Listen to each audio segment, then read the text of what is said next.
Hi everyone. Today we are going to start an amazing story of your ICSE class 10 treasure trove. You have children, your uh, is- uh, your poem, sorry, your poetry has done. Now we're going to start the story portion. Okay, so we are having our seventh story of your ICSE class 10 treasure trove. Okay, the little match girl. Okay, it is very, very, very heart touching, a sympathetic poem story, which is written by Hans Christian Andersen. Okay, which is written by whom? Hans Christian Andersen.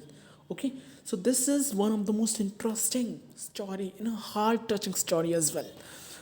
When you read the story, right, you will feel that you will feel misery for this girl. Okay, you will feel like you will feel sympathy for this girl, right, and empathy for this girl. You know what is empathy?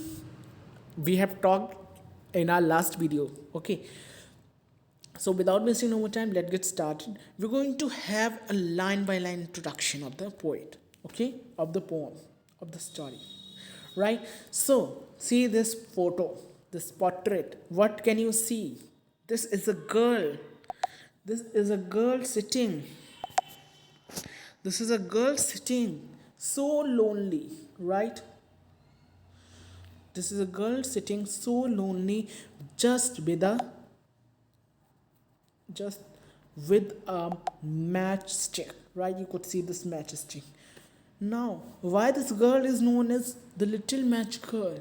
What happened in this story? Let's see, and let's discuss with this portrait. You know why I show you these portraits? So that you can make an image in your mind. Okay, you can ponder about that thing, that particular story, or that particular poem, right? That's why I bring portraits. Okay, because it helps you to create an image in your mind. Okay, so without wasting more time, let's take an introduction to the poet. Who is the poet? First of all, Hans Christian Andersen is the poet uh, of this story. Okay, Hans Christian Andersen is the poet of this story. Hans Christian Andersen was a Danish writer, best known for his fairy tales. He's a Danish writer. Who are Danish? Danish means they're related to Denmark. Who used to live in Denmark? Who used to live in Denmark's. Okay, Denmark is a place, right? It is a country, isn't it? You're aware or not? Danish writer, best known for his fairy tales. However, his stories are not restricted to children alone and have themes of universal appeal that transcend age and culture. Anderson had a very unhappy childhood. Mark this point. He was also not having a good childhood, isn't it? He spent his very unhappy childhood, and much of his stories reflects his sadness dealing with loss and death. Okay, you know, when someone is very much pensive, okay, when someone is very much pensive, or when someone is in misery, he everything he like he ooze out everything on writing. He ooze out everything on a pen or paper, as we see in that poem, the Caged World. Okay, so this is the introduction to a poet. Let's move to the introduction to the story. What is all about in the story? So the little match girl named Isabella. Make sure remember the name. It is not giving in your whole story, but this is the name of this girl, Isabella. Okay. So the little match girl named Isabella is born such that around Christmas the story tells of a little girl who, unable to sell her matchsticks, dies of cold and hunger on the street, even as people are celebrating the birth of the Christ child inside their warm cozy homes. मतलब जब उस शहर के लोग Christmas की रात को नहीं, मतलब क्रिसमस से एक दिन, क्रिसमस से एक दिन पहले, इजंट इट, वो लोग क्या कर रहे थे जब क्रिसमस मना कर, मतलब जब यहाँ पे क्रिसमस नहीं होना चाहिए, एक minute, no no no, birth place नहीं, यहाँ पे न्यू ईयर की बात हो रही है, न्यू ईयर की, ओके, यहाँ पे बर्थ ऑफ जीसस क्राइस्ट नहीं होगा, यहाँ पे न्यू ईयर की बात हो रही है, ओके, न्यू ईयर ईव्स के दिन, you know what is new year eve. तो जब लोग Jesus Christ, not Jesus Christ, sorry, new year's eve मना रहे थे, ओके, न्यू ईयर्स ईव कब होती है, 31st ऑफ दिसंबर को होती है, isn't it, 31st of December को क्या होता है, न्यू ईयर्स ईव होता है। तो जब पूरे सिटी के लोग when they were celebrating the new year's eve, उस रात ये लड़की इसाबेला, नेम याद रखना, आई एम अगेन सेम, क्योंकि इफ़ यू राइट नेम ना, इसमें देखो इस पूरी स्टोरी में नेम कहीं नहीं दिया है, बस इंट्रोडक्शन में आपको नेम मिलेगा। तो अगर आप नेम लिखेंगे ना, यू विल, मतलब जो आपको चेक करेगा आपकी कॉपी, ही और शी विल गेट इम्प्रेस्ड कि अरे इसको नेम भी पता है, मतलब इसे थोड़ा एक्स्ट्रा ऑर्डिनरी नॉलेज है, इजंट इट। तो you should write the name, Isabella name है इस लड़की का, आई हाईलाइट इट, ओके।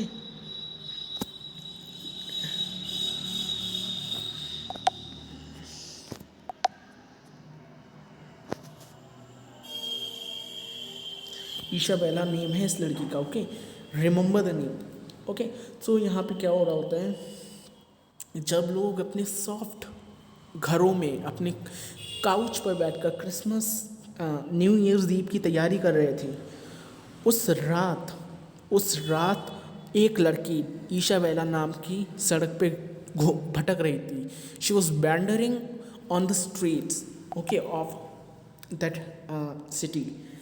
तो और किस लिए, भूख से मतलब परेशान थी, okay, she was famished, okay, and she was like wandering here and there and selling the matchsticks, क्या सेल कर रही थी, मैचस्टिक्स को बेच रही थी, ओके। ये जो स्टोरी है, टेल का मतलब क्या होता है, पोम, वैसे बेसिकली टेल वाली पोम होता है, मतलब वो पोम जिसमें फेरीज़ के बारे में बात चल रही हो, ओके, जिसमें थोड़ा सा फेरीज़ के बारे में, परियों के बारे में बताया गया हो, उसे हम कहते हैं टेल, ओके। तो ये जो टेल है किससे, irony, imagery, symbols, okay, emphasizing the need for compassion for those who have so much less than we do, okay. किसमें फुलफिल है, पूरी फुलफिल किस चीज़ से है, ये आयरनी से, ओके, इमेजरी, सिंबल्स, ये सारे इसमें पोएटिक डिवाइसेस इसमें डाले गए हैं, by whom, by Hans Christian Andersen, right? So I hope the introduction to the story is clear to you. Let's go to the line by line explanation. एक बार और यहाँ पे एक चीज़ लिखना चाहूँगा मैं, हम आज करने वाले हैं line by line explanation, very interesting, right. थोड़ी सी बड़ी हो सकती है वीडियो, इसलिए मैं ज़्यादा बात ना करके तुरंत आता हूँ इस पर। It was bitterly cold, snow was falling, and darkness was gathering, for it was the last evening of the old year. It was New Year's Eve. क्या हो रहा है यहाँ पे, वो बहुत ज़्यादा bitterly cold, bitterly का मतलब होता है यहाँ पे extreme, बहुत ज़्यादा extreme cold थी। Snow was falling, darkness was gathering. Snow जो थी उस रात, ये किस रात की बात हो रही है, ये पूरा सिस्टम कहाँ तक का हो रहा है, ये पूरा सिस्टम है हमारा न्यू ईयर्स ईव का, न्यू ईयर्स ईव का, ओके, न्यू ईयर्स ईव का ये सिस्टम चल रहा है, समझ आया, न्यू ईयर्स ईव का। So it was bitterly cold, snow was falling and darkness was gathering, for it was the last evening of the old year. वो बहुत ज़्यादा कड़ाके की ठंड थी, बिटरली का मतलब होता है बहुत ज़्यादा एक्सट्रीम ठंड थी। स्नो गिर रही थी, ऊपर से क्या हो रहे थे, स्नो गिर रही थी, स्नो वॉज फॉलिंग डाउन, है ना, बर्फ़ गिर रही थी, और डार्कनेस हो रही थी, मतलब अंधेरा सा छा रहा था। अब अंधेरा सा छा रहा था का क्या मतलब है यहाँ पे, अंधेरा क्यों छाएगा, जब फॉग होगा, इजंट इट, जब फॉग होगा तभी तो अंधेरा छाएगा। तो इसका मतलब वहाँ पे फॉग भी था। ओके, वो किसकी शाम थी? वो न्यू ईयर्स ईव की शाम थी। न्यू ईयर्स ईव मैंने अभी बताया, न्यू ईयर नए साल से एक दिन पहले की रात को हम न्यू ईयर्स ईव कहते हैं। मतलब 31 को हम क्या कहते हैं? 31 को हम कहते हैं न्यू ईयर्स ईव। ओके, 31 को। In the cold and gloom, a poor little girl walked bareheaded and barefoot. In cold and gloom का मतलब होता है like gloom मतलब बहुत ज़्यादा दुखी, है ना, बिना मतलब बहुत दुखी होना। gloom मतलब बहुत उदास होना, isn't it? तो उस ठंडे और मतलब उस उदास जीवन के साथ जो वो पुअर गर्ल है, ओके, पुअर गर्ल वॉक कर रही थी बेयर हेडेड का मतलब सिर पे कुछ नहीं था, उसके सिर पर उसके कुछ नहीं था, ना ही कोई कैप थी। Obviously it was extreme cold, isn't it? और उस cold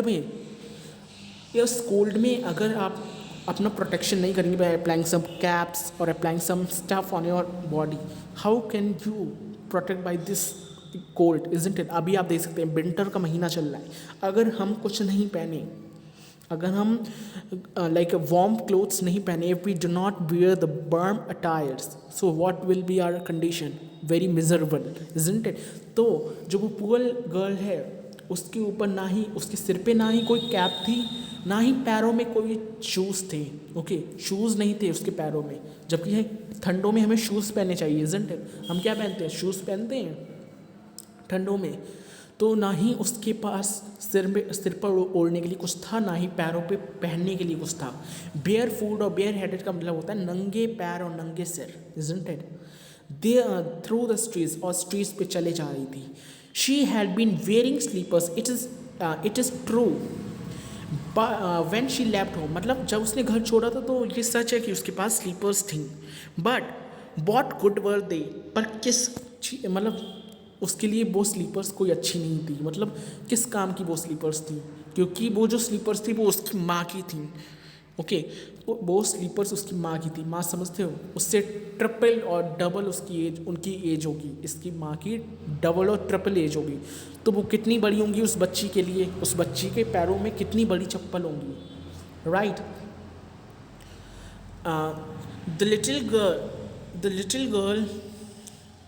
The little girl had lost them as she ran across the streets to escape from two carriages that were being driven trivially fast. यहाँ पे क्या कहा गया? ये सच है कि उस लड़की के पास चप्पल थी, पर वो चप्पल उसकी माँ की थी, जो कि उससे डबल थी, उसके साइज से डबल थी, वो मतलब बहुत बड़ी थी। पर जब वो भाग रही थी, ओके, जब वो भाग रही थी दो कैरेजेस से बचने के लिए। कैरेजेस होते हैं, एक आप समझ लीजिए छोटे से आप लाइक एक कार टाइप समझ लीजिए, ओके। तो वो दो कैरेजेस से बचने के लिए जब वो भाग रही थी तब उसकी चप्पल एक छूट जाती है भागते समय। ऑब्वियसली जब आप बड़ी चप्पल पहनेंगे तो वो आपके पैरों में, उसका साइज़ बड़ा होगा तो आपके पैरों में वो नहीं आ पाएगी, जिसकी वजह से वो बहुत जल्दी निकल जाएगी, इजंट इट? तो इसीलिए उस ईशाबेला, उस लड़की की चप्पल भी निकल गई थी, उसकी माँ की चप्पल जो उसने पहनी थी वो भी निकल गई थी जब वो भाग रही थी दो कैरेजेस से बचने के लिए, जो कि उसकी तरफ बहुत तेज़ी से दौड़ते हुए आ रहे थे। ओके, कैरेजेस कुछ इस तरीके का सिस्टम होता है, इस तरीके का सिस्टम समझ लीजिए आप, ठीक है। दो कैरेजेस थी, one slipper could not be found and a boy had run off with the other. मतलब एक चप्पल तो वैसे ही नहीं मिली क्योंकि कैरेजेस से बचने के लिए भागने, जब कैरेजेस से बच रही थी तब एक खो गई और दूसरी एक लड़का ले गया। जो एक चप्पल, दो जोड़ी चप्पल होती है ना, तो एक चप्पल तो उसकी वैसे ही खो गई थी, राइट, और जो दूसरी चप्पल थी वो कौन ले गया? एक लड़का ले गया, ओके। और लड़का क्या कह रहा था ले जाते समय? What he was saying that it would come in very handy as a cradle someday when he had children of his own। मतलब वो क्या कह रहा था? वो कह रहा था कि ये बहुत काम की होंगी चप्पल, जब, क्योंकि मैं इन चप्पलों से अपने बेबीज़ के लिए लाइक क्रैडल, क्रैडल का मतलब होता है झूला झुलाऊंगा। ओके, इन चप्पलों में लिटा कर मैं अपने बेबीज़ को झूला झुलाऊंगा। ओके, जब मेरे बेबीज़ होंगे, मतलब वो भी एक बच्चा है। Okay, and he sing like this, वो क्या कह रहा है ईशा बेला से कि ये जो चप्पल मुझे एक मिली है ना, क्योंकि उसके पास एक ही चप्पल मिली थी, तो एक चप्पल तो किसी काम की होगी नहीं, तो वो कहता है कि ये बहुत काम आएगी मेरी चप्पल, ये एक चप्पल मेरी बहुत काम आएगी, क्योंकि मैं जब बड़ा हो जाऊंगा ना तो इस पे ही मैं अपने बच्चों को झुलाया करूँगा, इसका मैं झूला बना लूँगा अपने बच्चों के लिए, ये कहता है वो। Okay, so the little girl walked about the streets on her naked feet which were red and blue with the gold. मतलब तो इसीलिए जो लड़की है कि ईशा बेला है, वो नेक्ड फीट ही चलती है। नेक्ड का मतलब होता है without slippers. Okay, naked, naked नहीं, नेक्ड, नेक्ड का मतलब होता है विदाउट स्लीपर्स। ओके, वो उसके पैर जो हैं वो नेक्ड हो गए थे, विच वर रेड एंड ब्लू। यहाँ पे रेड एंड ब्लू का मतलब है कि ठंड से वो नम पड़ गए थे। रेड एंड ब्लू का यहाँ पे मतलब है कि उसके जो ब्लड है ना, वो एक तरीके से जाम सा हो गया था। वो कि इसका ब्लड जो है वो रुक गया था, है ना। जैसे ठंडों में हम लोग कहते हैं ना हाथ सुन्न पड़ जाते हैं, तो ऐसी इसकी कंडीशन थी, इसके हाथ पैर सुन्न पड़ गए थे ठंड की वजह से। रेड एंड ब्लू का मतलब ये नहीं लाल और नीले हो गए थे, इसका मतलब ये है कि ठंड की वजह से इसके हाथ जो हैं वो, इसके हाथ ऐसे लग रहे थे कि इसके हाथ है ही नहीं, ऐसे इससे लग रहे थे, इससे जैसे हम लोगों को लगता है। Okay, in her old apron she carried a great many matches. वो अपने ओल्ड एप्रॉन्स में, एप्रॉन होता है जब हम, एप्रॉन यहाँ पे होता है, वैसे तो किचन में जब यूज़ होता है, किचन में जब वर्क करते हैं लोग, मम्मीज़ एंड डैडीज़ वगैरह कुछ वर्क करते हैं तो वो पहनते हैं। इस तरीके का एक कपड़ा सा होता है एप्रॉन, यहाँ पे ये गर्दन के पीछे डाला जाता है। इस तरीके का आप समझ लीजिए अपने आप, imagine, you could imagine. Okay, ये इसलिए पहना जाता है जिससे कि हमारे जो कपड़े हैं वो र्यून ना हो जब हम खाना बनाएं घर पर। ओके, तो इसलिए उसके पास सिर्फ उसके ओल्ड एप्रॉन में कुछ मैच स्टिक्स पड़ी थी, क्योंकि वो मैच स्टिक्स बेचा करती थी। ओके, उसके ओल्ड एप्रॉन में कुछ मैच स्टिक्स पड़ी थी। She had a packet of them in her hand as well, और एक पैकेट उसके हाथ में भी था। ओके, nobody had borrowed any from her and no one had given her a single penny all day। मतलब उस बच्ची से, ईशा बेला से किसी ने एक मैच स्टिक भी नहीं ली, किसी ने उससे एक मैच स्टिक भी नहीं ली। ओके, और ना ही उसे पूरे दिन में सिंगल पेनी मिली। पेनी होता है, पेनी आप समझ लीजिए सबसे छोटा रुपए। ओके, अठन्नी रुपए जो हम हिंदी में कहते हैं, इंडिया में हम लोग कहते हैं ना अठन्नी, और ये जो होता है तो यही पेनी। पेनी का मतलब होता है सबसे छोटी सिक्का, एक सिक्का समझ लीजिए, एक सिक्का तक नहीं मिला उसे। Okay, she crept alone shivering and hungry. Crept का मतलब होता है वो क्राई करती रही। Okay, alone shivering and hungry, shiver करती रही ठंड की वजह से। Hungry, the picture of misery, poor little thing. Okay, किस चीज़ की पिक्चर है? एक मिजरी की। मिजरी मतलब बहुत ज़्यादा उसकी कंडीशन मिजरेबल थी, बहुत ज़्यादा ख़राब कंडीशन में वो अभी थी। ऑब्वियसली अगर आप एक ठंड में आप ऐसे चलेंगे तो आपकी कंडीशन ख़राब ही होगी, इज़न्ट इट? सो यहाँ से यहाँ तक का हमने डिस्कस कर लिया है पैरा। आई होप इसमें कोई प्रॉब्लम ना हो आप लोगों को। Let's move to the next stanza. The snowflakes fell on her long golden hair, which curled so prettily about her neck। उसके कर्ल बालों पे, कर्ली बालों पर, इस तरीके के बाल थे उसके। ओके, उसके कर्ली बालों पे क्या, गोल्डन हेयर्स पे, उसके जो गोल्डन हेयर्स थे उन पर स्नोफ्लेक्स गिर रहे थे। स्नोफ्लेक्स होते हैं कुछ इस तरीके के, लेट्स सी मैं बना पाता हूँ कि नहीं। इस तरीके से स्नोफ्लेक्स होते हैं, you can ponder by yourself. Okay, इस तरीके से स्नोफ्लेक्स कुछ डिज़ाइन होती है। ओके, अरे अगर आपने स्टोरीज़ को सुना होगा, लाइक फेरीज़ वगैरह की स्टोरी अगर देखी होंगी, if you seen like this ferries वगैरह वाली स्टोरी, तो आपने जरूर देखी होंगी स्नोफ्लेक्स, इस तरीके की कोई डिज़ाइन होती है, राइट। सो उसकी जो उसके जो बालों पे, उसके बालों पे स्नोफ्लेक्स गिर रहे थे। ओके, उसके कर्ली बालों पे गोल्डन कलर के कर्ली, उसके बाल कैसे थे, अब उसके बालों का डिस्क्रिप्शन यहाँ पे सुनो। उसके गोल्डन कलर के कर्ली बाल थे जिन पर स्नोफ्लेक्स उनकी उसकी बालों की सुंदरता को बढ़ा रहे थे। ओके, एनहेंस कर रहे थे उसकी सुंदरता को। Okay, but she did not think of her appearance now, but वो उसे अभी अपनी लुक की कोई मतलब चिंता नहीं थी कि मैं कैसी लग रही हूँ कैसी नहीं लग रही। Obviously if you are so much hunger, okay, if you are so much hungry, okay, if you are famished, I should say famished हैं अगर आप, सो आपको अपने लुक की कोई चिंता नहीं होगी।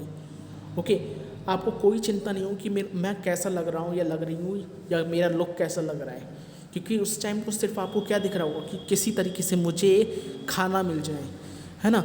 If you seen any beggar, okay, तो क्या वो बेगर अपने बालों को या हाथों को संभालते हैं? नहीं, उन्हें क्या चाहिए, उन्हें चाहिए कि उन्हें सिर्फ खाना मिल जाए और कुछ नहीं। उन्हें उस टाइम पे अपने लुक की नहीं चिंता होती है, बट उन्हें अपने पेट की चिंता होती है कि कैसे भी उनका पेट भर जाए, right. Lights were shining in every window and there was a glorious smell of roast goose in the street, for this was New Year's Eve. हर एक घर में लाइट्स चल रही थी। क्यों लाइट जल रही थी? क्योंकि यहाँ पे न्यू ईयर्स ईव की सेलिब्रेशन चल रही है और हर एक घर से गूज की गूज, जो रोस्टेड गूज होता है ना, गूज होता है हमारा डक का जो मीट होता है, ओके, बत्तख का मीट होता है, उसे हम कहते हैं गूज। ओके, तो रोस्टेड गूज की स्मेल आ रही थी। ओके, हर घर में लाइटें जल रही थी because of new year's eve, हम सबको पता है, राइट। और रोस्टेड गूज की स्मेल आ रही थी स्ट्रीट में से। Okay, and she could not think of anything else, और उससे और कुछ नहीं सोच रहा था। उसे क्या सोच रहा था? सिर्फ कि उसे कुछ खाने को मिल जाए, उसकी मैच स्टिक्स कोई ले ले जिससे उसे कुछ पैसे मिले और जिसकी वजह से वो जो है लड़की कुछ खा पाए। ओके, और उसके फैमिली में सिर्फ उसके पापा थे, उसकी मम्मी नहीं थी। उसके पापा थे जो कि बहुत मक्कार थे। Okay, he is like you can say he used to drink. Okay, he used to drink, और वो कोई काम नहीं करते थे। अगर ईशाबेला, ये जो लड़की है, ओके, अगर ये कोई भी अगर जिस दिन इसकी कमाई नहीं हो पाती है उस दिन इसके पापा जो हैं, इसके जो फादर हैं, वो इसे बहुत मारते थे। ओके, तो इससे कहीं ना कहीं उस चीज़ का भी डर था कि कहीं अगर ये मैचस्टिक्स नहीं बिची तो कहीं मेरे फादर जो हैं वो मुझे नहीं मारे। ओके, कहीं मेरे फादर जो हैं वो मुझे नहीं मारे। Okay, so she huddled down in a heap in a corner formed by two houses, one of which projected further out into the street. क्योंकि इतनी ठंड थी, है ना, क्योंकि इतनी ठंड थी तो उसे ठंड लग रही थी, तो वो ठंड से बचने के लिए वो क्या करती है, दो घरों के बीच में एक हडल लाइक होते हैं, इस तरीके से दो घरों के बीच में इस तरीके से चलती रहती है। ओके, इस तरीके से, तो वो जो दो घर होते हैं ना, उसके अंदर वो जो हडल होता है उसके अंदर अपने आप को छुपाने की कोशिश करती है। ओके, उसके अंदर अपने आप को छुपाने की कोशिश करती है। She huddle down in a heap in a corner formed by two houses, दो हाउसेस के थ्रू जो हीप्स बनी होती हैं, ओके, उन पे अपने आप को छुपाने की कोशिश करती है वो जो ईशाबेला है, इज़न्ट इट, जो कि आगे पूरी गली पे वो ही प्रोजेक्शन बनी जा रही थी। Okay, I hope this stanza is also clear to you. तो इस पे ईशाबेला की अपीयरेंस को बताया गया कि उसकी अपीयरेंस कैसी लग रही है। उसके जो कर्ली गोल्डन हेयर्स हैं उन पे जो स्नोफ्लेक्स गिर रहे हैं, तो ऐसा लग रहा है जैसे कि स्पाइडर के वेब्स में स्टार्स फंस गए हैं। ओके, ये भी इसमें बताया जाता है। Okay, so let's move to the next stanza. Then the other but, though she tucked her little legs up under her, she felt colder and colder. मतलब वो अपनी छोटे छोटे पैरों को उस शेप में, जो ऐसा शेप बना था, उन शेप में अंदर टक कर रही थी। टक का मतलब अंदर, मतलब वो अपने आप को एडजस्ट कर रही थी उस छोटी सी जगह पे, फिर भी उससे और ठंड लग रही थी। उसे जो है बहुत ठंड लग रही थी. Okay, she did not dare to go home for she had sold no matches and earned not a single penny. Her father would be sure to beat her, and besides, it was so cold at home. क्या कहना चाह रहे हैं? उसे इतनी हिम्मत भी नहीं थी, क्योंकि उसने एक भी रुपये नहीं कमाया था. उसने एक भी रुपये नहीं कमाया था और उसे ठंड लग रही थी. नाउ द क्वेश्चन अराइजेज, अगर जब उसे ठंड लग रही थी तो वो घर भी जा सकती थी, अपने लौट सकती थी. पर जैसे कि मैंने बताया कि उसके पापा उसे मारते हैं. इसके जो ईशा बेला के पापा हैं, he used to like scold him, he used to beat her, him नहीं her, okay, beat her. तो उसे इतनी भी हिम्मत नहीं थी कि वो घर जाए, क्योंकि अगर वो घर जाएगी तो उसके पापा जो हैं, ईशा बेला के जो फादर हैं, he will surely beat her. Okay, उसे मारेंगे. ईशा बेला के जो पापा हैं उसे मारेंगे. क्यों मारेंगे? क्योंकि उसने एक भी मैचस्टिक नहीं बेची है, जिससे उसने एक भी रुपया नहीं कमाया है. ओके, मतलब एक मेल होकर, ओके, एक मैन होकर अपनी बच्ची से काम करवाते हैं ईशा बेला के फादर. Isn't it? मतलब खुद तो घर पे बैठकर खुद तो घर पर बैठे हैं और एक बच्ची से काम करवा रहे हैं. राइट, एक बच्ची से काम करवा रहे हैं. आज के दिन अगर 2022 और 23 में ये चीज़ हो ना, तो that person will send to the prison. Immediately that person will send to the prison. वो जेल चला जाएगा. ओके, बाय द पुलिस और बाय द मैन. ओके, क्योंकि it is a sin. It is a sin. एक तो आप एक बच्चे से काम कर रहे हैं, ऊपर से एक लड़की से काम करवा रहे हैं. राइट, तो यहाँ पे क्या बताया गया कि उसके जो पापा हैं वो तो घर पे बैठे हैं. दो घर भी इतना सुरक्षित नहीं है. घर is also not sorry home is also not very safe and secure, isn't it? क्योंकि वो भी टूटा फूटा है सब. ओके, एक ओल्ड सा हॉर्बल है वो भी.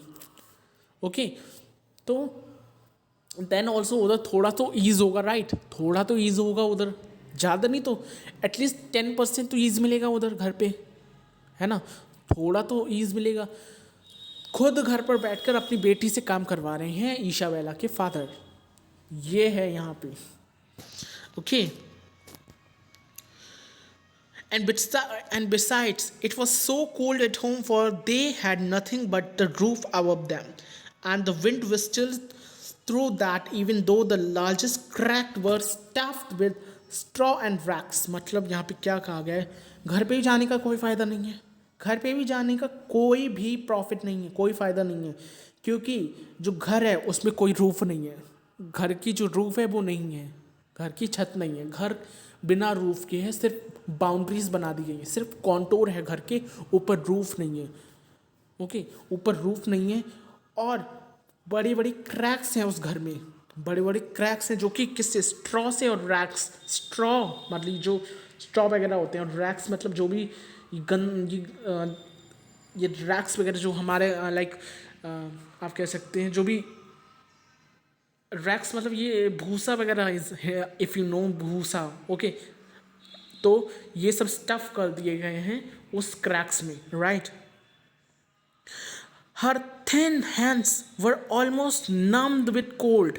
If only she dared pull just one small match from the packet, strike it one the ball and warm her fingers. मतलब उसके जो हाथ है ठंड की वजह से बिल्कुल नम हो गए. नम का मतलब बिल्कुल आप कह सकते हैं सुन्न, है ना? सुन्न हो गए. उसे मतलब पता नहीं चला कि मेरे हाथ हैं. ओके, एक मैं एक्सपेरिमेंट देता हूँ, अभी ठंडे भी हैं, एक एक्सपेरिमेंट देता हूँ इस चीज़ को समझने के लिए. Just you have to open your tap. अपने टैप को खोल देना है, अपने टैप को खोल देना है, और ठंडा ठंडा जब पानी होता है ना, सिर्फ 20 सेकेंड्स के लिए अपने हाथ को उस पानी में भिगाना है. 20, ज़्यादा नहीं करना, 20 सेकेंड तक. और देन यू विल फील कि आपके हाथ कैसे लगते हैं. You will feel that your hands are not there. हाथ नहीं है आपके, है ना? तो यही यहाँ पे बताने की कोशिश की गई है कि इसके जो छोटे छोटे हाथ हैं वो ठंड से नम पड़ गए. नम का मतलब सुन्न हो गए हैं. Okay, if only she dared pull just one small match from the packet, strike it one on the ball and burn her fingers. फिर भी उसने हिम्मत करी एक मैच स्टिक्स को मैच बॉक्स से निकाल के और उसे जलाने की. ओके, ऑब्वियसली जब आपके हाथ मतलब बहुत ज़्यादा सुन्न हो जाते हैं ठंड की वजह से, ओके, तो आपको मतलब कोई काम नहीं कर पाते, you are unable to do any work. Okay, तो ऐसा ही उसके साथ हो रहा है। फिर भी उसने हिम्मत की एक मैच स्टिक को जलाने की, ओके, और अपने हाथों को वार्म करने की। Let's move to the next stanza. Okay, let's see. She pulled one out, scratch how it splendoured and point. फिर भी उसने हिम्मत की और एक मैच स्टिक्स को निकाला, एक मैच स्टिक को निकाला और स्क्रैच किया। स्क्रैच इस तरीके से क्यों लिखा है? स्क्रैच को इस तरीके से लिखा है, मतलब कि बताना चाह रहे हैं, शब्द से बताना चाह रहे हैं कि किस तरीके से स्क्रैच हो रही है, कंटिन्यू हो रही है वो प्रोसेस। स्क्रैच मतलब वो स्क्रैच कर रहे हैं, है ना, इस तरीके से जला रहे हैं। सपोज ये जो है ये एक मैच स्टिक है, ये मैच स्टिक है, ये मैच बॉक्स है, तो इस तरीके से स्क्रैच हल्की हल्की कर रहे हैं, ये यहाँ से बताने की कोशिश की गई है by the poet. Okay, and how is splendoured and worn, और किस तरीके से स्प्लेंडर, स्प्लेंडर का मतलब होता है बहुत ज़्यादा तेज आग। ओके, स्प्लेंडर मतलब एकदम धूम से मतलब बहुत ज़्यादा तेजी से एक आग जलती है, और मतलब एक तेजी से स्क्रैच होता है। स्क्रैच मतलब चिंगारी, स्प्लेंडर का यहाँ मतलब होता है चिंगारी, चिंगारी होती है और जल जाती है वो match stick. It had a warm bright flame like a tiny candle when she held her hand over it. मतलब वो मैच स्टिक उसे कैसी लग रही थी, जैसे कि कोई छोटी सी मोमबत्ती उसने जला ली हो, जो कि उसके हाथ, और उसने अपने हाथ उसके उस मैच स्टिक के ऊपर रखे। किस लिए रखे? अपने हाथों को वार्म करने के लिए। But what a strange light! It seemed to the light little girl as if she were sitting in front of a great iron stove with polished brass knobs and brass ornaments. पर उसे कैसा लग रहा था? अब यहाँ पे वो इमेजिन करती है, ये बहुत इंपॉर्टेंट लाइन है। जो मैंने इस कलर्ड पेन से ड्रॉ किया है ना, बहुत इंपॉर्टेंट है, इसे याद रखना। यहाँ से क्वेश्चन 100-200% आएगा। ओके, अगर यहाँ से आया तो क्वेश्चन जरूर बनेगा, क्वेश्चन ज़रूर आएगा। ओके, तो यहाँ ये चीज़ याद रखना, ये जो रेड पेन से मैंने यहाँ पे किया है, ये चीज़ याद रखना, it is extremely important. Okay, तो क्या होता है, वो उस मैच स्टिक को जलाती है, ओके, और वो मतलब उसकी हीट को एक्सट्रैक्ट करती है, उसकी हीट को एक्सट्रैक्ट करती है, और वो उसे कैसा लगता है, वो she start pondering, she start imagining, वो इमेजिन करना शुरू कर देती है। वो उसे आंखें बंद करती है, और वो सोचती है कि ऐसा लग रहा है कि जैसे कि वो एक बड़े से आयरन के स्टोव में, स्टोव जानते हैं ना स्टोव कैसा होता है, स्टोव इस तरीके का एक होता है जिसमें फ्लेम जल रही होती है। Okay, sorry for my drawing, as you know that my drawing is very okay. क्या किसमें एक ग्रेट आयरन के स्टोव में बैठी होती है, जिसके जो बटन्स हैं वो किसके बने हैं, ब्रास के बने हैं, जिसके जो बटन्स हैं वो किसके बने हैं, ब्रास के बने हुए हैं। उसके जो नॉब्स हैं, जो ऑन ऑफ करने वाले बटन्स हैं। The fire burnt so beautifully and gave out such a lovely burn. और जब वो इमेजिन कर रही है तो उसे कैसा लग रहा है कि उसकी जो आग है बहुत ज़्यादा अच्छी लग रही है उसे, है ना, और उसे बहुत ही ईज़ दे रही है, बहुत ईज़ और बहुत पीस दे रही है उसे, मतलब गर्मी दे रही है। वो जो स्टोव है वो उसे गर्मी दे रहा है, मतलब ये सोच रही है अभी। ओके, ईशा बेला है जो वो सोच रही है कि मैं कैसे एक आयरन के स्टोव में बैठी हूँ। ओके, क्यों सोच रही है? ऑब्वियसली क्योंकि उसके पास उस चीज़ की कमी है। वो चीज़ देखो, ये वो सब सोचेगी, ये जो लड़की है, ये जो लिटिल गर्ल है, ये वो सब सोचेगी जिस चीज़ की इसके पास कमी है लाइफ में, जिस चीज़ की इसके पास कमी है वो सब ये अब सोचेगी। इसके पास किसकी कमी थी? एक स्टोव की कमी थी, इज़न्ट, अपने आप को गर्म करने के लिए। तो अब ये इसके बारे में सोचती है। इसके पास नेक्स्ट किसकी कमी होगी? खाने की कमी होगी, तो वो खाने के बारे में सोचेगी। थर्ड किस चीज़ की कमी होगी? ऑब्वियसली किसका त्यौहार चल रहा है? क्रिसमस चल रहा है, न्यू ईयर और क्रिसमस दोनों चल रहे हैं, राइट? तो एक क्रिसमस ट्री के बारे में सोचेगी। थर्ड इमेजिनेशन इसकी क्रिसमस ट्री हो गई। फर्स्ट हमारी ये हो गई, स्टोव हो गया, ओके, ब्रास स्टोव हो गया, iron stove with brass buttons, ये सोचा इसने पहले। दूसरा क्या सोचेगी? ये दूसरा सोचेगी एक क्रिसमस ट्री, एक क्रिसमस ट्री के बारे में सोचेगी ये। तीसरा क्या सोचेगी? नहीं, दूसरा आई थिंक तीसरा सोचेगी ये गूज, एक रोस्टेड गूज के बारे में, क्योंकि ये भूखी है इसलिए उसके बारे में सोचेगी। जिसकी इसके पास डेफिशिएंसी है ना वो सब ये सोचेगी। फोर्थ, इसे अपनी ग्रैंड मदर की बहुत याद आ रही होती है, क्योंकि एक वो ही होती है जो उसके साथ बहुत ही अच्छे से पेश आती थी, पर अब वो इस दुनिया में नहीं है तो अब वो उनके बारे में सोचेगी। ओके, तो ये 4 चीज़ें ये सोचती है। Let's see. Okay. Oh, how wonderful that was. The child had already stretched her feet to warm them too. मतलब वो लड़की कहती है कि वाह कितना अच्छा लग रहा है यहाँ पे, है ना, कितना बढ़िया था वो। और ईशाबेला अपने पैरों को भी मतलब उस स्टोव के आगे करती है, हालांकि स्टोव रियलिटी में नहीं है उसके सामने, वो जस्ट सोच रही है। ओके, तो वो अपने पैरों को भी आगे करती है। ओके, पर जो स्टोव होता है वो वैनिश हो जाता है। ओके, उसकी जो फ्लेम होती है वो बुझ जाती है और स्टोव जो होता है वो लाइक ख़त्म हो जाता है, मतलब उसकी इमेजिनेशन टूट जाती है। Okay, and this she sat with the one match in her hand. और जब वो उसकी आंखें खुलती हैं तो क्या देखती है कि उसके पास कोई स्टोव नहीं है, वो किसी स्टोव के सामने नहीं बैठी, वो एक सिर्फ छोटी सी मैच स्टिक को जलाकर बैठी है। ओके, तो ये I am again seeing red colour से कलर कर लो इसे। This is extremely important. लाल कलर से रंग लो इसे। Okay, let's move to next. ये भी यहाँ से यहाँ तक इट इज़ वेरी इंपॉर्टेंट। क्या यहाँ पे बताया गया है? She struck another. It burned clearly, and where the light fell upon the wall, the bricks become transparent like gauze. Okay, अब उसकी फर्स्ट इमेजिनेशन तो टूट जाती है ना, जो स्टोव की इमेजिनेशन होती है वो टूट जाती है। अब वो दोबारा एक मैच स्टिक को जलाती है और दोबारा सोचने लगती है, दोबारा इमेजिन करने लगती है आंख बंद करके, दूसरी मैच स्टिक को जलाकर दोबारा से सोचने लगती है। ओके, और वो क्या देखती है कि उसकी सामने की जो दीवार थी, ब्रिक्स की जो दीवार थी उसके सामने की, वो कैसी हो जाती है? ट्रांसपेरेंट हो जाती है, गॉस की तरह। गॉस यहाँ पे मतलब है कपड़े का। ओके, तो जो वो दीवार होती है सामने की, उसके सामने की दीवार होती है वो कैसी हो जाती है? गॉस की तरह हो जाती है। गॉस का यहाँ पे मतलब होता है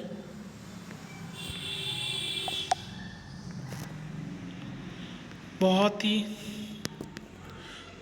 थिन क्लोथ। ओके, एक बहुत ही पतला सा क्लोथ। ओके, गॉस का यहाँ पे मतलब होता है एक थिन क्लोथ। तो उसकी जो दीवार होती है, उसके ईशाबेला के सामने वाली दीवार, वो एक गॉस की तरह हो जाती है, मतलब पतले से कपड़े की तरह हो जाती है। और वो क्या देखती है? वो अब जो रूम है उसके अंदर देखने लगती है, बिकॉज जो दीवार है वो ट्रांसपेरेंट हो जाती है। तो अब वो रूम के अंदर, जो दीवार के उस तरफ जो रूम है, वो उसको आसानी से देख सकती है। और वो उस रूम में क्या देख रही थी? क्या वो सच में दीवार हो गई थी ऐसी? क्या सच में दीवार ऐसी हो गई थी गॉस की तरह? नहीं, इमेजिन कर रही थी वो। ठीक है, ये चीज़ दिमाग में ज़रूर रखना कि बस उसकी इमेजिनेशन थी, ऐसा कुछ रियल में नहीं हुआ था। जस्ट शी वॉज पॉन्डरिंग, वो सोच रही थी, शी वॉज थिंकिंग। ओके, तो जो दीवार होती है वो गॉस की तरह हो जाती है, वो रूम के अंदर स्ट्रेट रूम की तरफ देखने लगती है। ओके, और उसे क्या दिखता है? उसे दिखता है कि एक शाइनी वाइट क्लॉथ एक टेबल पे पड़ा हुआ है। एक वाइट क्लॉथ जो है वो टेबल पे पड़ा हुआ है। Okay, it was covered with beautiful China. वो किस चाइना से कवर है? एक ब्यूटीफुल चाइना। चाइना क्या मतलब? चाइना का देश आ गया था इधर। चाइना का मतलब चाइना नहीं है। चाइना का मतलब है यहाँ पे लकड़ी। ओके ओके, चाइना का यहाँ पे मतलब है लकड़ी। लकड़ी जो है उसका मतलब है चाइना।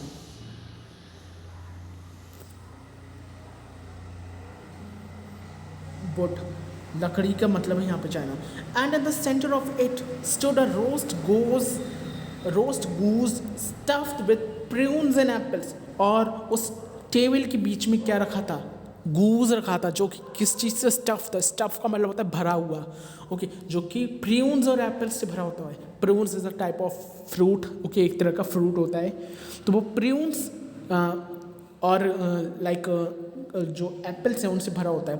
प्रून का मतलब होता है हमारा जो डेट्स होते हैं ना, डेट्स, खजूर, उन्हें सुखा लेना। ओके, बस वही प्रून होता है। ओके, तो वो प्रून्स और एप्पल से भरा होता है। स्टीमिंग डिलीशियसली, स्टीम कर रहा होता है। स्टीम मतलब उसकी जो भाप आ रही थी, इट्स मीन वो फ्रेश था, वो गर्म था अभी भी। ओके, बहुत ही अच्छा लग रहा था ईशाबेला को ये सोच कर। Okay, and what was even more wonderful was that the goose hopped down from the dish, waddled across the floor with carving knife and fork in its back.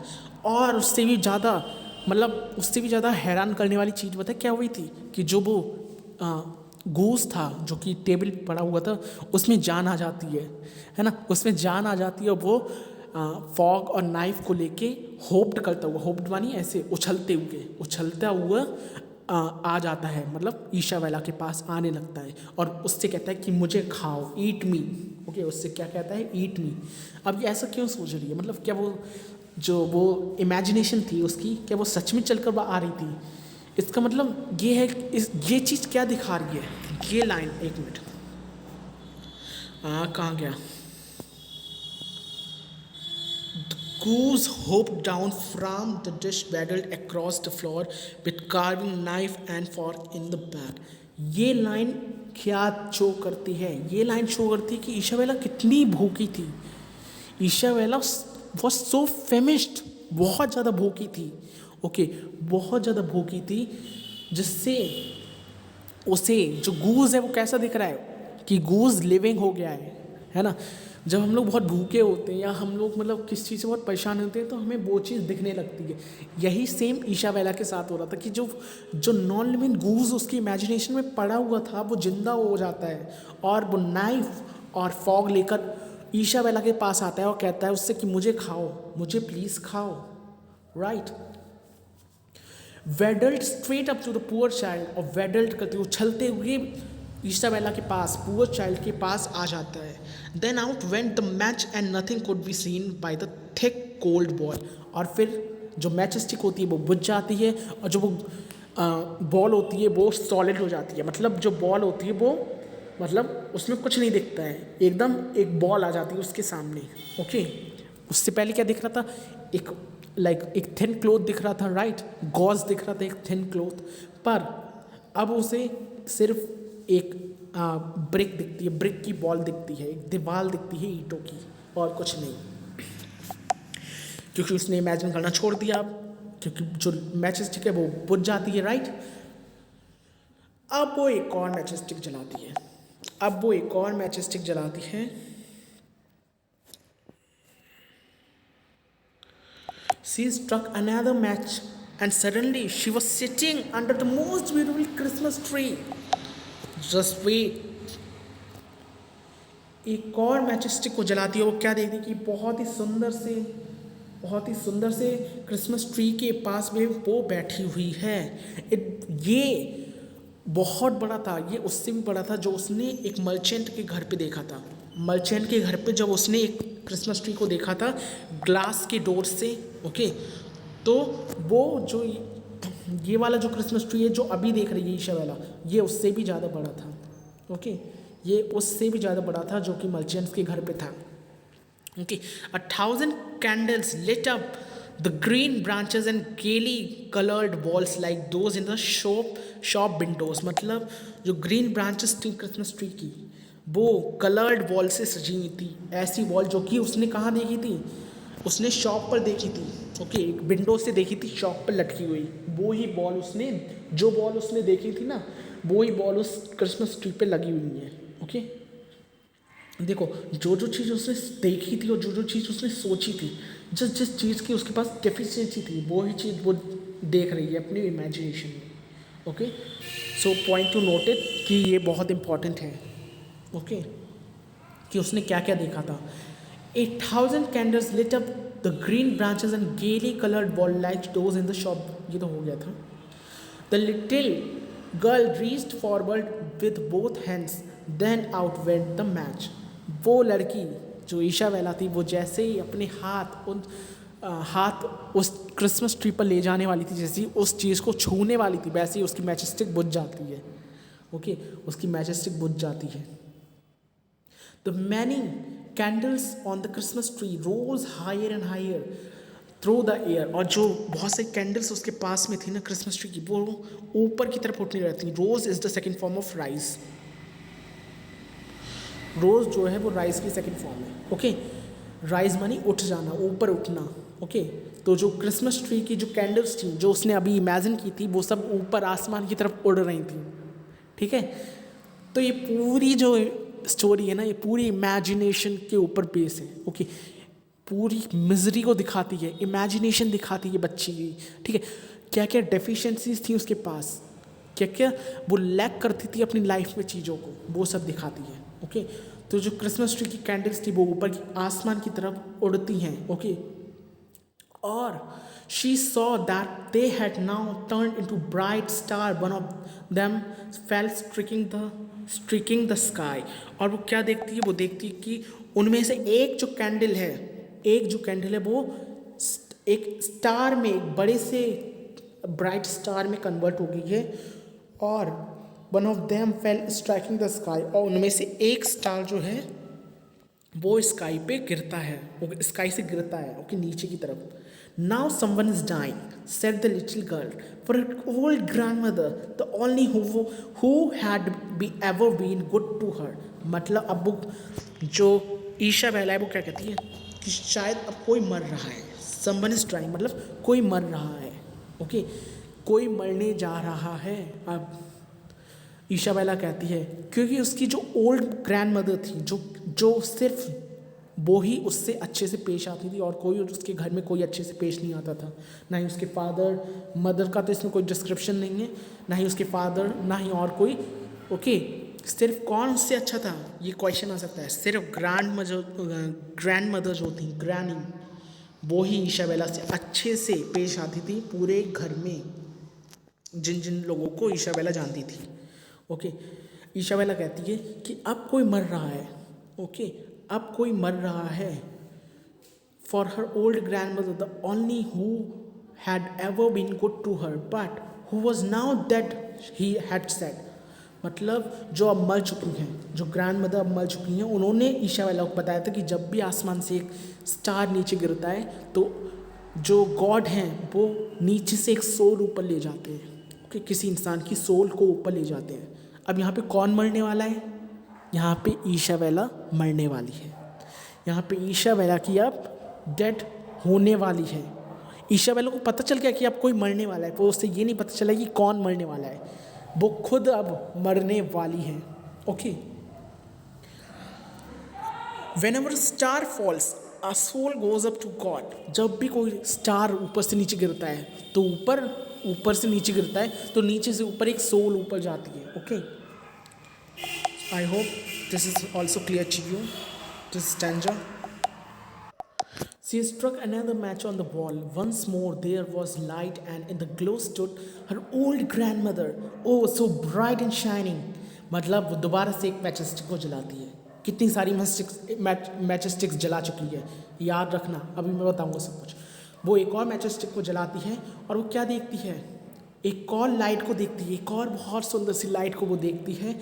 और वो देखती है कि उसकी ओल्ड ग्रैंड मदर उसके सामने खड़ी हैं, ओके, बहुत ही ज़्यादा ब्राइट शाइनी लग रही हैं, बहुत ज़्यादा। क्योंकि एक सोल जो होती है, एक अच्छी सोल जो होती है, आपने स्टोरीज़ में देखा होगा, एक अच्छी सोल के चारों तरफ गॉड की तरह, जैसे कि अबू बैन एदम में हमने देखा था, गॉड की तरह बहुत शाइन होती है, उसके अंदर भी एक ग्लो होता है ना। तो ऐसा ही ग्रैंड मदर के अंदर था, उनके चारों तरफ एक ग्लो, एक लाइट, एक सेक्रेट लाइट जो है वो आ रही थी, ओके, जो कि बहुत जेंटल लग रही थी। बहुत डिस्क्रिप्शन आ सकता है अबाउट द ग्रैनी कि वो कैसी लग रही थी। She was looking so gentle, kind, loving, okay. वो कैसी लग रही थी? बहुत जेंटल लग रही थी, बहुत काइंड लग रही थी, बहुत लविंग लग रही थी। Granny cried the little girl. क्या कहती है वो? ग्रैनी मतलब खुशी से ईसाबेला जो है, ईसाबेला वो चिल्लाती कि granny, oh take me with you. I know you will disappear when the match is burnt out. You will vanish like the warm stove, the lovely roast goose, and the great glorious Christmas tree. मतलब granny चिल्लाती है Isabella, please मुझे अपने साथ ले चलो। मुझे पता है कि आप वार्म स्टोव और lovely roast goose and great glorious Christmas tree की तरह गायब हो जाएंगी। आप भी स्टोव, रोस्ट गूज और क्रिसमस ट्री की तरह आप भी गायब हो जाएंगी जब ये मैचस्टिक जल जाएगी. Okay, then she quickly struck all the rest of the matches she had in the packet for she did not want to keep the grandmother with her. कितना अच्छे से एक्सप्लेन किया गया है यहाँ पे हैंस के थ्रू, कितना अच्छे से स्टोरी को एक्सप्लेन किया गया है. यहाँ पे क्या कहते हैं हैंस कि अब वो क्या करती है, अपने जितने भी उसके पास जितने भी पैकेट होते हैं सारे पैकेट्स को जला देती है, सारे पैकेट्स की मैच स्टिक को जला देती है, क्योंकि वो नहीं चाहती कि उसकी ग्रैंड मदर उससे दूर जाए, क्योंकि सिर्फ ग्रैंड मदर ही थी जो उसके साथ अच्छा बिहेव करती थी.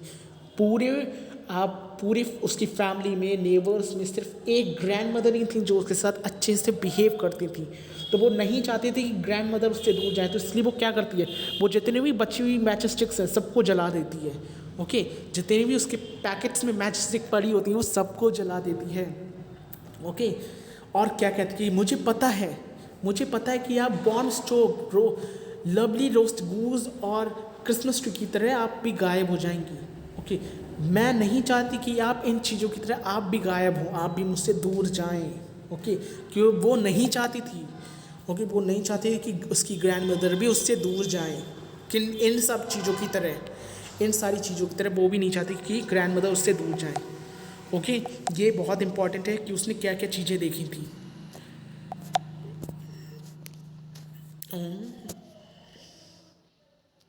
यहाँ से यहाँ तक. ओके, ये सब बता देगा कि क्या क्या देखी थी. Let's move to the next stanza. The matches flared up with such a blaze like the matches flared up with such a blaze that it was brighter than broad daylight. जो matches हैं, okay, that flared up का meaning होता है एकदम से बहुत ज़्यादा flashed हो जाना. ओके, फ्लैश हो जाना, वो फ्लैश हो जाती हैं. विद सच अ ब्लेज का मतलब होता है एक बहुत ज़्यादा इंटेंस बर्निंग. ओके, जो मैच स्टिक्स हैं, क्योंकि वो अब सारी मैच स्टिक को जला दे रही है, तो वो कैसी लग रही है, ऐसा लग रहा है जैसे कि एक बॉम्ब सा फूट गया हो, इंटेंस बर्निंग, एकदम फ्लैश हो गई हो. Okay, that it was brighter than broad daylight. वो सुबह की लाइट से भी कहीं ज़्यादा बढ़कर थी. इतनी ज़्यादा लाइट थी कि वो सुबह के जो सन होता है उसमें भी इतनी लाइट नहीं हो. And her old grand mother had never seemed so beautiful और सो स्टेटली बिफोर. और उसकी जो ग्रैंड मदर है इस लाइट में कभी, इससे पहले कभी इतनी सुंदर और इतनी ज़्यादा क्वाइट नहीं लगी. Okay, she took the little girl in her arms and flew with her high up, so high, towards glory and joy. और जो ओल्ड ग्रैंड मदर है वो अपनी ग्रैंड डॉटर को, ओके, अपनी जो ग्रैंड डॉटर है उनको अपनी गोदी में उठाकर बहुत ऊपर ले जाती हैं, बहुत ऊंचा आसमान में ले जाती हैं, जहाँ पे क्या था, जहाँ पे सिर्फ और सिर्फ जॉय था, जहाँ पे सिर्फ और सिर्फ ईज थी. ईशाबेला के लिए सिर्फ पीस थी. ओके, सिर्फ पीस थी. नाउ अब उन्हें पता था कि ना ही ईशाबेला को और उनकी ग्रैनी को दोनों को पता था कि ना ही अब ईशाबेला को ठंड, ना ही भूख, ओके, और ना ही किसी का डर. उसे किसका डर था, अपने फादर का, राइट. तो ना ही अब किसी का डर, ना ही किसी की भूख, ना ही कोई भूख, ना ही कोई ठंड, ना ही कोई प्यास. अब उन्हें कोई भी परेशान नहीं करेगा. क्यों परेशान नहीं करेगा, क्वेश्चन यहीं पे आता है, क्यों परेशान नहीं करेगा, क्योंकि अब वो दोनों भगवान के पास थी. It's mean they are now dead. Okay, Isabella is now died. Okay, he is now dead. Okay, वो मर चुकी थी ईशाबेला. But in the cold dawn, in the corner formed by two houses, said the little girl.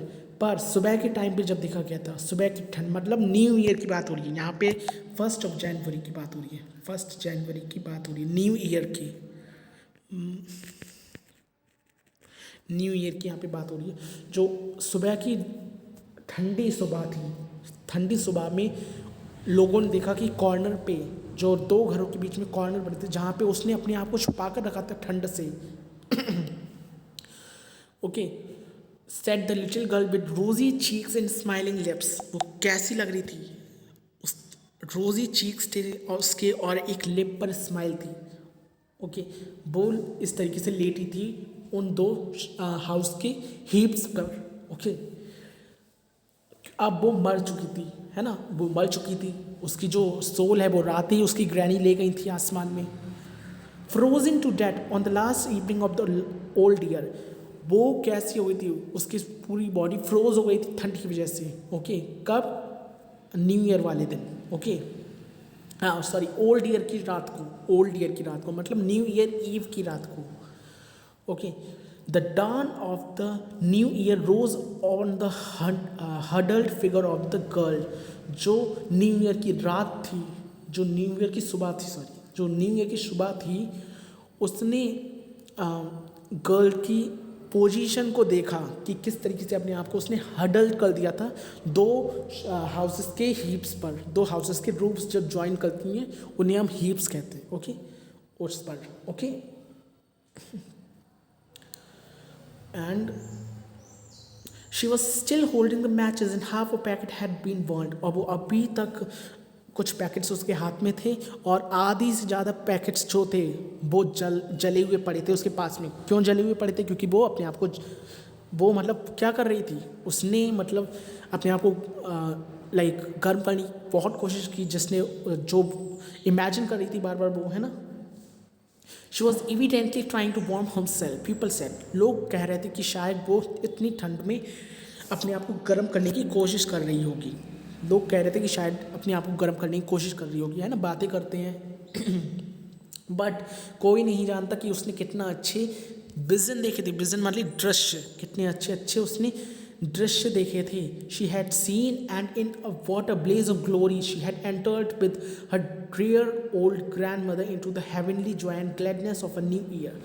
वो Isabella जो है, अब वो अपनी ओल्ड ग्रैंड मदर के साथ कहाँ चली गई है? न्यू ईयर वाले दिन हेवन में चली गई है और वहाँ पे वहाँ के पीस को, वहाँ की जॉय को, मतलब वहाँ की जो पीस को एंजॉय कर रही है। ओके,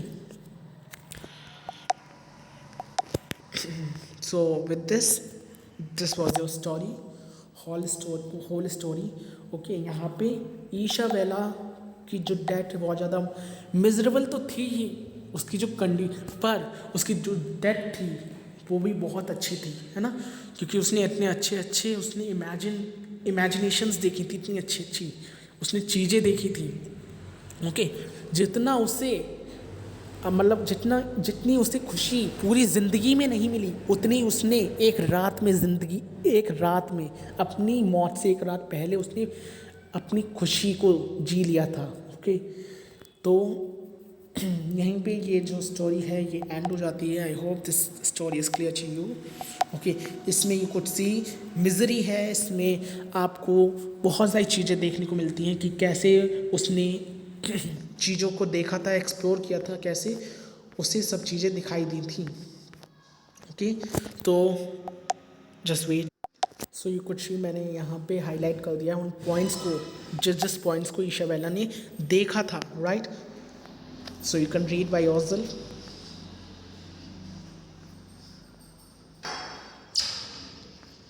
ओके, ये सारे पॉइंट्स उसने 1 2 3 चीज़ों को देखा था। ओके, उसने 4 चीज़ों को देखा था बेसिकली। बॉम्ब स्टोव को देखा था। ओके, जस्ट वेट, यहाँ पे मैं सी तो जो ब्लैक कलर से मैंने किया ये पूरी समरी है इस चीज़ की कि उसने क्या क्या देखा था। उसने क्या देखा था? बॉम्ब स्टोव देखा था। ओके, रोस्ट गूज देखा था, क्रिसमस ट्री देखा था और अपनी ग्रैंड मदर को भी देखा था। तो ये सारी पॉइंट्स हैं, okay, you need to remember.